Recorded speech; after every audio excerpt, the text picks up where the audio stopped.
I might teach on mercy. I might even say all the right words, and nobody's going to believe me. Because that is not my thing. Of course, I feel like I exercise mercy all the time. I didn't run you off the road. You know what? I didn't run you over when you just walked across the road like you own it and then looked at me like I was doing something wrong. You know? That's my favorite thing in the whole world. So I feel like I got tons of mercy because I didn't drop this person. Now, granted, it's because I didn't want to go through the inconvenience of dealing with it. So maybe that's not mercy. But we decided as a team that I would not teach on mercy. Me not being the guy. I could teach the other thing. No, what we're going to talk about tonight is something that I observed when I was in Utah. So this past weekend, I went to Mormon land. I had a writers' convention in Salt Lake City. And as it turns out, this was a writers' convention that grew out of another writers' convention that took place at the Brigham Young University. But then Brigham Young University got very liberal, and so these guys took their ball and started another writers' convention. Anyone could go to that, okay? I thought there would be more non-Mormons when I was there. Nope, it was just me. Yep. I was sitting at a table, and they were talking about something in 2nd Nephi, which is one of the books in the Book of Mormon. And I'm just listening. You know, it's all totally ripped out. It was a mishmash of the parables and Paul's letters. Totally ripped off. It's just straight up plagiarized. It's just hilarious to listen to. I was like, that was already in the Bible. You didn't need another book. So they're talking about it, and finally one lady at the table is like, hey, there's no Gentiles at the table, right? And I'm like, what did you call me? What do you call us? So I'm just being quiet and listening, and she says, are there any Gentiles at the table? I'm like, I'm a Gentile. I'm like, yeah, I'm an independent Baptist, so I'm like one of the haters. I'm one of the bad ones. I think you're all wrong, even other independent Baptists. And so we had a good conversation. It was fun. But as I was listening to them talk, they are just as firm in their faith as we are in ours. But they are wrong. But how do you tell someone that they're wrong when all the evidence of their eyes is that they're not?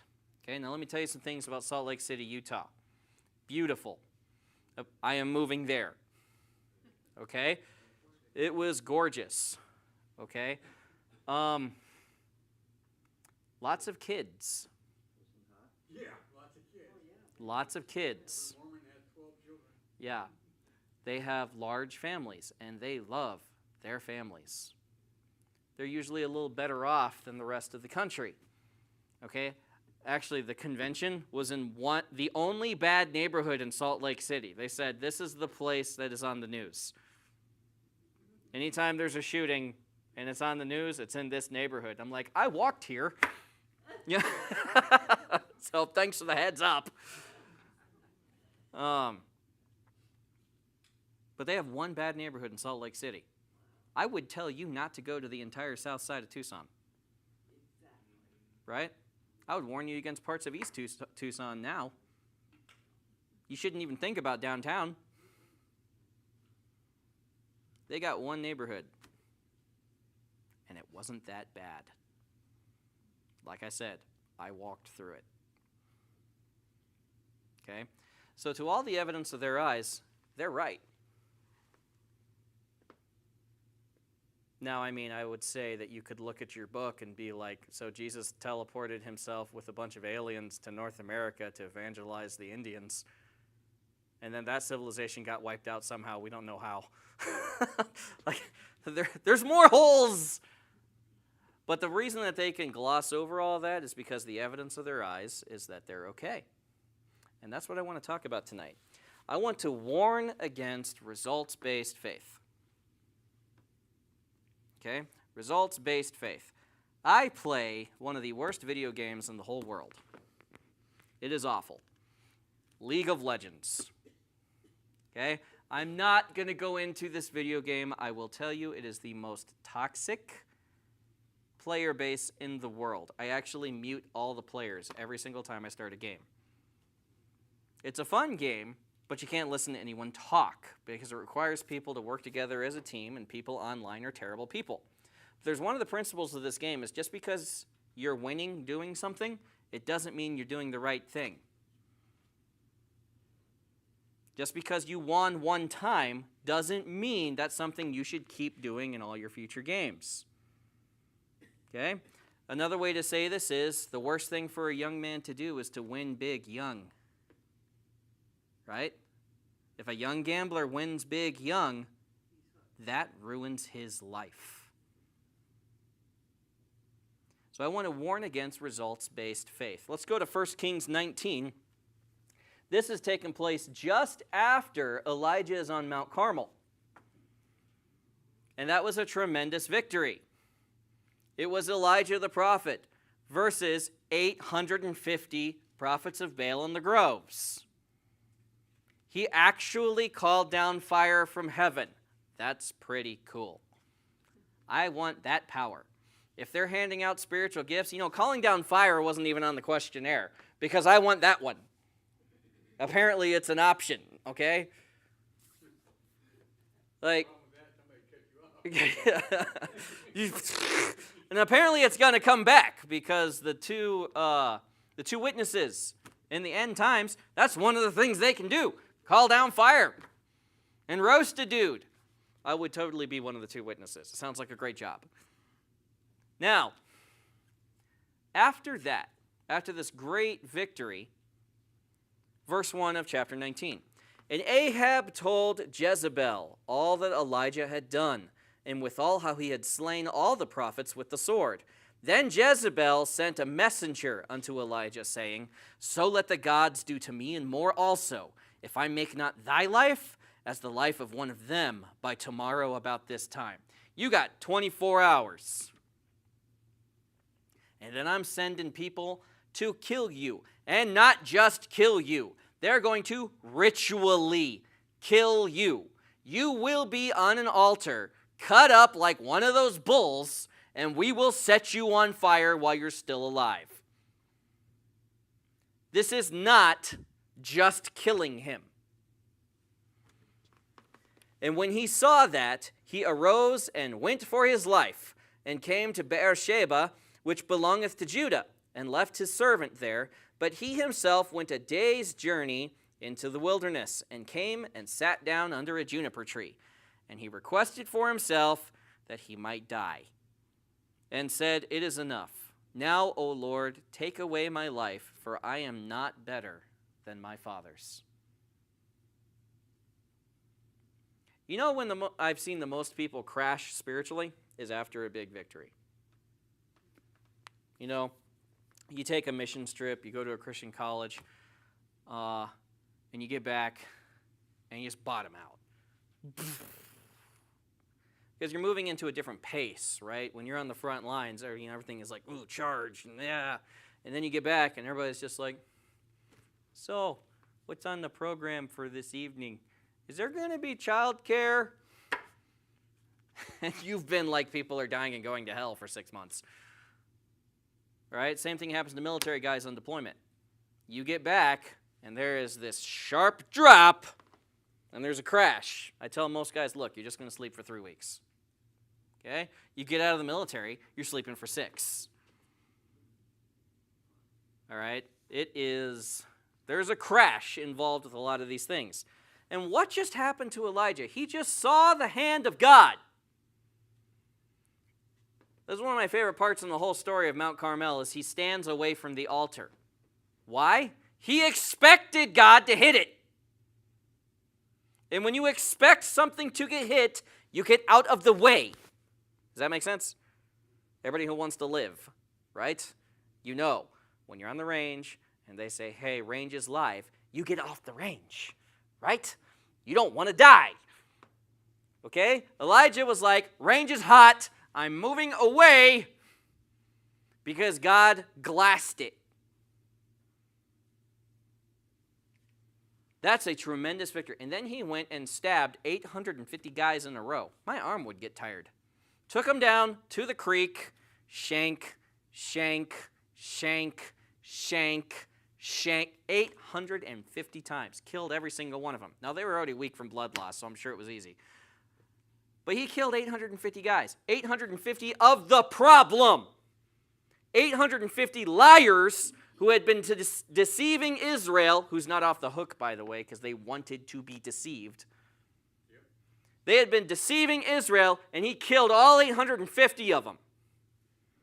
Because now this country can get back on track. Anybody else feel like that right now? Yeah. So, then Elijah gets the message from the bad guy. You think Ahab's a bad guy? Jezebel is who made him that way. Jezebel is the worst. She was a princess of Tyre. She was there specifically to turn Israel back to Satan.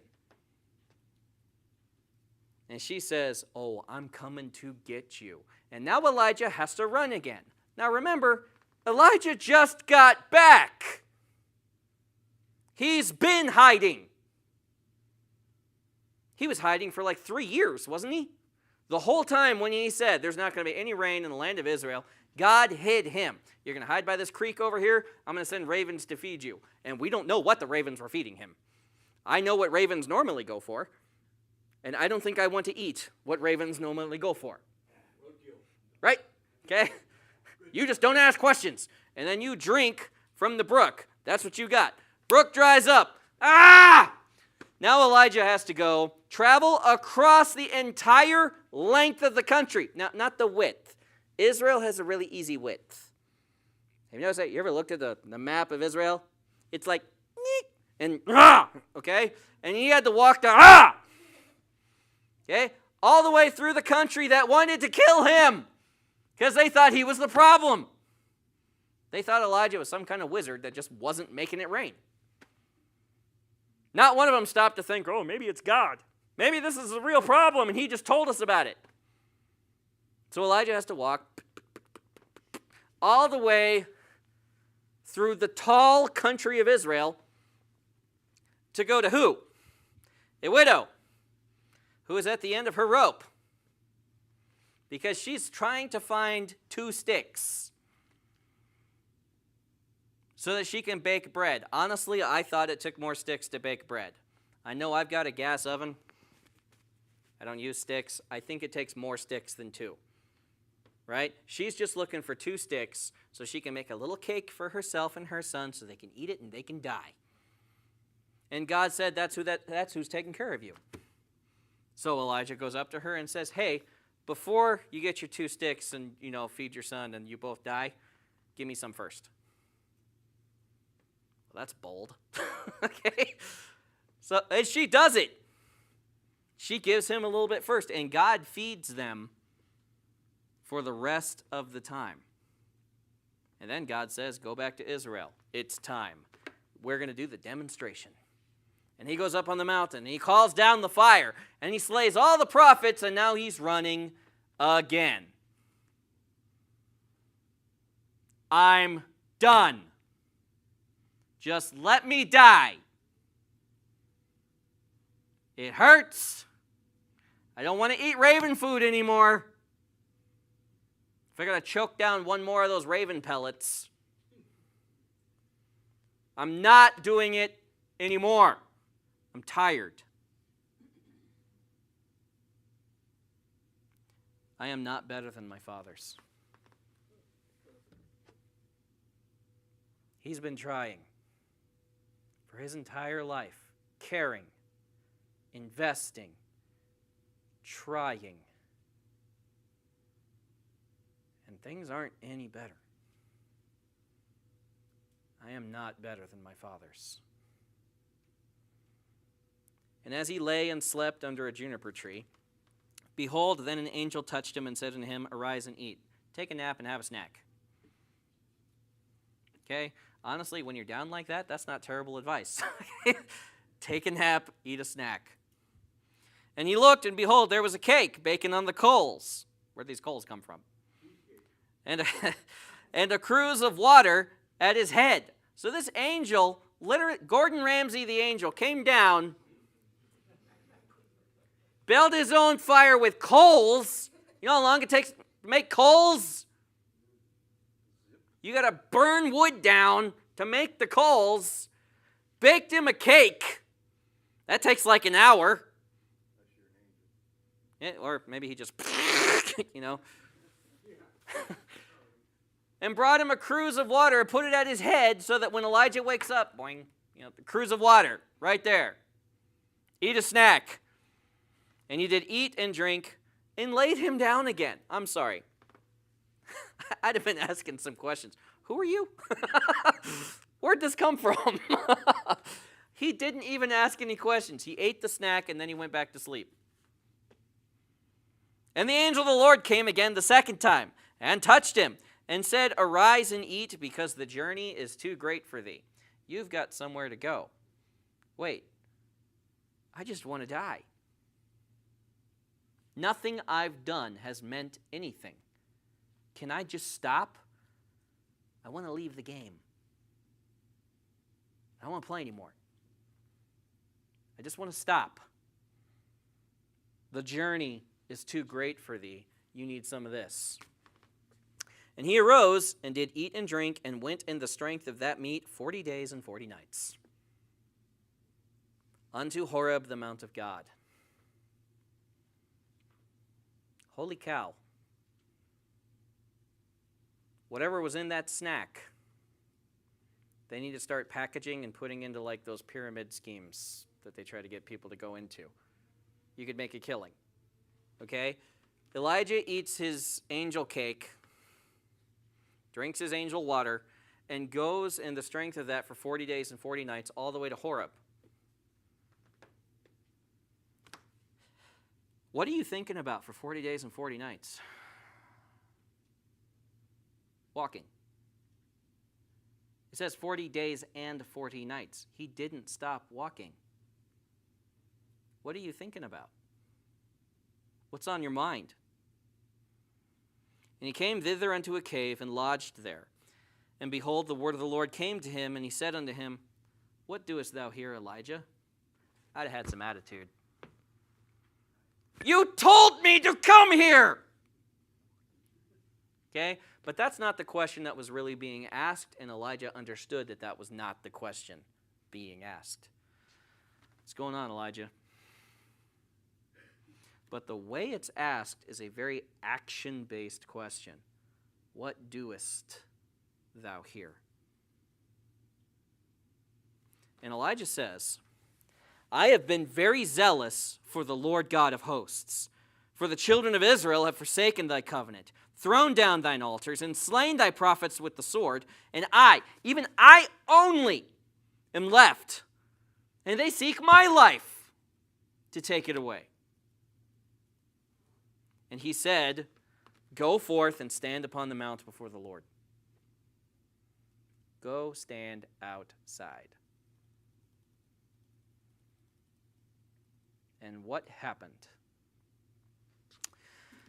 And behold, the Lord passed by, and a great and strong wind rent the mountains and brake in pieces the rocks before the Lord. But the Lord was not in the wind. Now, what do we trust? We trust what we can see, right? Generally, I know this is here, right? I can see my children, which means they're probably not in trouble. Because if I can't see them, I know they're in trouble. Okay? We trust what we can see, and we make assumptions based on that trust. Right? So if we're just sitting in here, and suddenly a big, terrible, great, and strong wind comes through, picks all the chairs up, and pancakes everyone against the wall, okay? We're going to assume God did that, right? That's kind of what makes sense, unless you're into aliens for some reason messing up a storefront church in the middle of the desert. Okay? No. You're going to assume that's God, right? But here it says the Lord was not in the wind, which means what you see isn't necessarily what God is doing. It says after that there was an earthquake. Where does wind come from? Above. Where do earthquakes come from? Below. So now he's had his whole foundation shaken. He can't even stand up. But it says God was not in the earthquake. And after the earthquake, a fire. Ah! Why? But God was not in the fire. And after the fire, a still small voice. And this is really interesting. And it was so, when Elijah heard it, the still small voice, that he wrapped his face in his mantle and went out and stood in the entering in of the cave. Now remember, he left the cave to go stand on the mountain, right? So that looks like this. He wrapped his face, turned around, and stood in the entrance of the cave because he didn't want to listen anymore. He knew what God was telling him.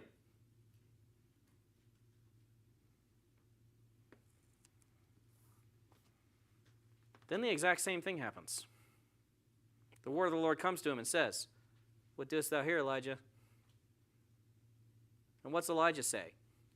"I have been very jealous for the Lord God of hosts, because the children of Israel have forsaken thy covenant, thrown down thine altars, and slain thy prophets with the sword. And I, even I only am left, and they seek my life to take it away." He's still got the same problem, and he's so frustrated that God's not in the wind, and he's not in the earthquake, and he's not in the fire. He's still just whispering to me. And that's not what I'm asking for. I want to win. You know, if there'd been a lot more of that wind and that earthquake and that fire, I wouldn't be here.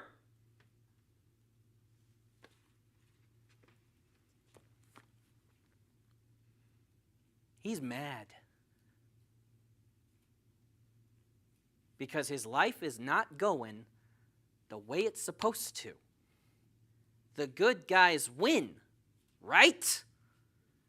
That's how stories are supposed to go. It's not supposed to be every day waking up just to lose and to fail and hide over and over again because you can't step outside without some religious freak who claims they don't even believe in religion coming after you. I'm sorry I scraped up your little rainbow sidewalk. Get off of me.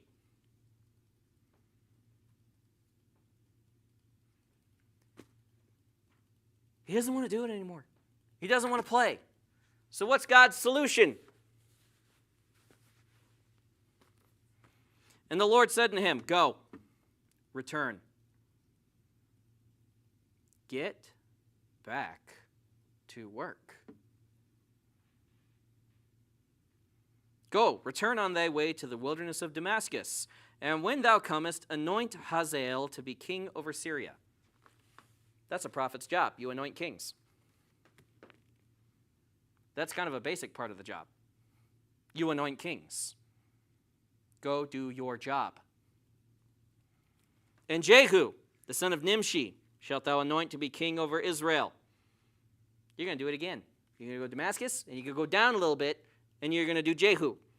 "And then Elisha, the son of Shaphat of Abel Meholah, shalt thou anoint to be prophet in thy room. Then you will begin your legacy." You're going to start the handoff. Because this job takes more than the life of one person.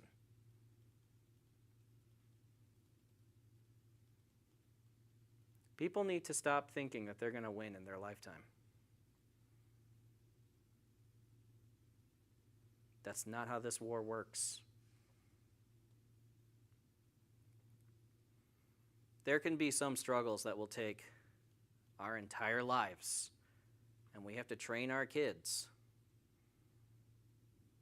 to be in that struggle because they're going to be in it for their entire lives. And you're going to have moments of victory, and you're going to have moments that feel like failure. Or maybe just moments of failure. Maybe you will actually fail.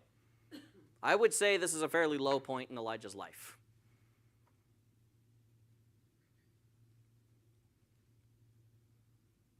And what does God say in verse 18? Yet I have left me 7,000 in Israel, all the knees which have not bowed unto Baal, and every mouth which hath not kissed him. You are not alone.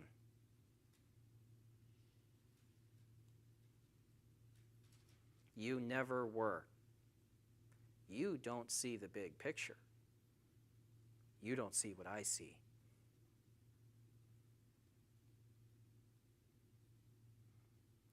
Results-based faith is where you look at what God told you to do and you think you're failing and you don't know why you're still doing it.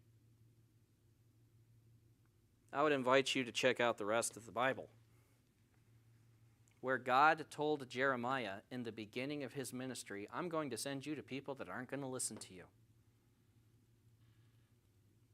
And you will watch as the judgment that I called down on Judah takes place.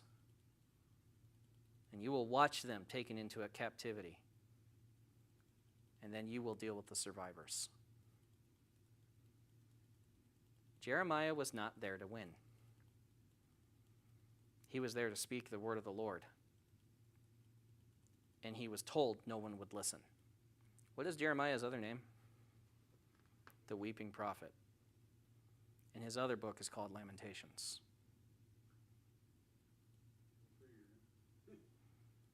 Jeremiah did not have a happy ministry.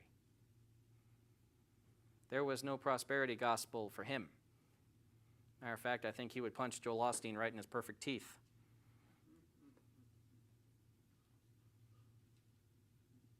How about, here I know, Jesus. He won, right? So he came and he preached to thousands and multitudes of people, and all the kingdom of Israel turned after him, didn't they? Oh, no. Okay, so Israel did. But at least his 12 closest friends did, right? At least he didn't lose any of them. Oh.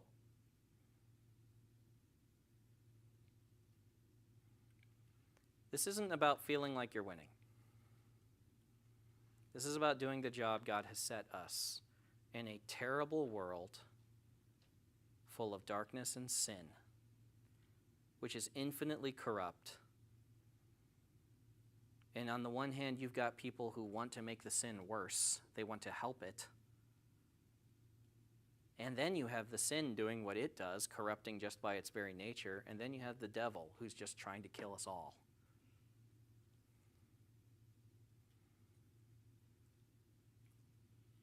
When you look at your life, I'm saying this to me too. I say you a lot. This is how I think. I say you, and it's at me. Okay? When you look at your life and you think, you know you're doing what God told you to do, but you're not seeing the fire and the earthquake and the wind. Like, I need some firepower, you know? Because I feel like I'm just getting shoved backward. I'm not getting any ground. I'm exhausted. You told me to go do this, and I'm not good at it. So now I'm failing at this too, which means I'm failing you. Either I'm failing you or you failed me, and I'm pretty sure you didn't fail me. But it's starting to feel like you failed me. Because I'm trying, man.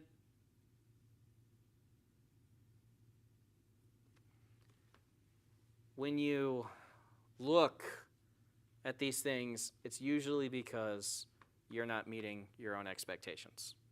Like you set expectations, and you're not meeting them, and neither is God. Right? That's usually the problem. I should be better at this. Jordan, you should be better at plumbing, man. This is your testimony. Like, how are you supposed to be able to witness effectively to these guys when you suck at whatever it is with pipes? I don't know. Okay? Right? Okay? James, you got to do customer service at Home Depot. You poor sap. I hate everything about your job.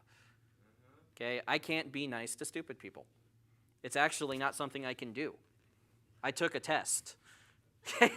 The test says I can't do it. The test says, you know what? Sit in your office alone and yell at people on your computer. Okay? You need to do better. That's what you say to you. When the store sucks, when everything's falling down, the idiot next to you won't do his job, pick up the mat. Pick up the mat. Isn't that what you were telling me? The tarp. Yeah, pick up the tarp. Pick up the tarp. Okay? What about parenting? You want to feel like a failure every minute of your day? Get these little psychopaths who think they know more than you. The audacity, the gall to argue with me. I'm going to hit you with... But they have more energy than me. So they're running me out. It's like when someone's laying siege to you and they're starving you out. That's what parenting is like. They're just trying to run you down so that you'll give up. The enemy. Okay? All right? You're going to feel like a failure as a parent pretty much all the time. You are never going to feel like you're doing it right. Me and my wife have this conversation all the time. We just put them in bed for the 40th time. Get in your bed. Don't come out. Get back in bed. What are you doing here? The bathroom's there. You know how to use it. You don't need to come tell me about it. Why are you here? Had to pause my show for the 50th time so I get another glass of water. With a straw. And me and my wife will sit on the couch and be like, I don't think we're good at this. I lose my temper so much. These kids are never going to be allowed to go anywhere. We're never going to be able to take them anywhere because these kids are awful. Okay? And then we get them around you guys, and you guys are always telling us, oh, your kids are so well behaved. I'm like, no, they're not. Right. Where is this there? My kids, they'll do an impression of me, and it's always yelling. I don't want to yell at you. But you don't listen. There's like little volume blockers in your ears, and you just don't hear unless I'm shattering windows in the house. Right? You think? It doesn't work. I tried it. This whole gentle parenting nonsense, no. It takes violence to raise a child.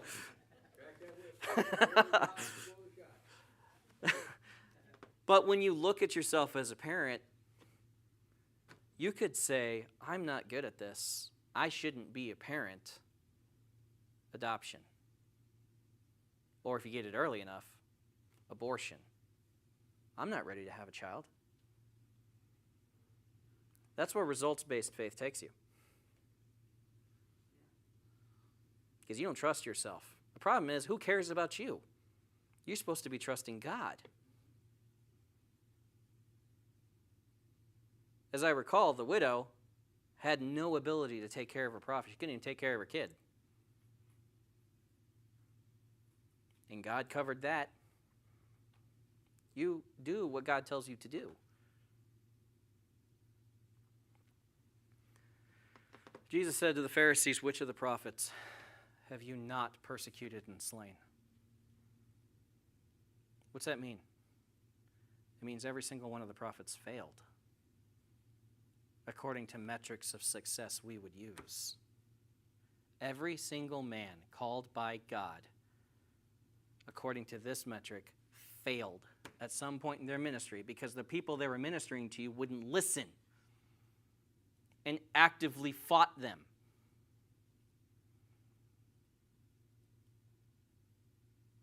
Results-based faith is probably the worst way to approach faith. What is faith? Faith is the substance of things hoped for, the evidence of things not seen. Don't be looking at the wind. Don't be looking at the earthquake. Don't be looking at the fire. Don't be looking at the storm. There was a guy that did that. We look at Jesus. We listen to the voice. And we do what we're told. And sometimes, you know what? You get down. It happens. You have bad days. Might not even be your fault. It's just the war. It sucks.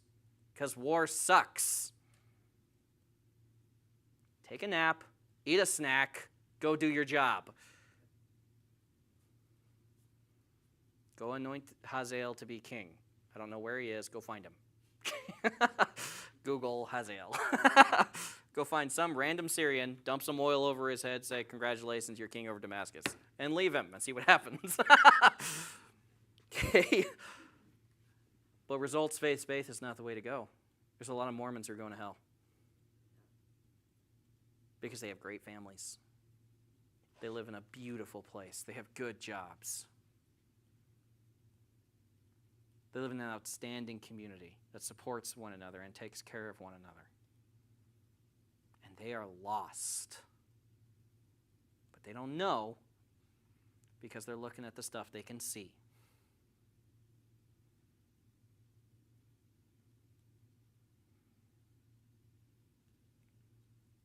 All right.